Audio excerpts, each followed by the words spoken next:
دعا از خونه رفت. از خونه رفت؟ به خاطر ما؟ آره.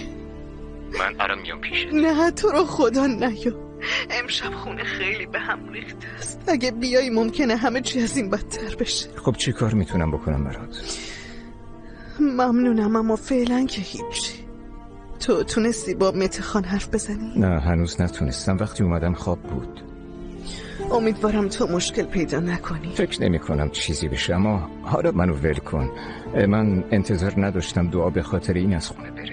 منم همینطور. نمیدونی چه حرفایی به هم گفت.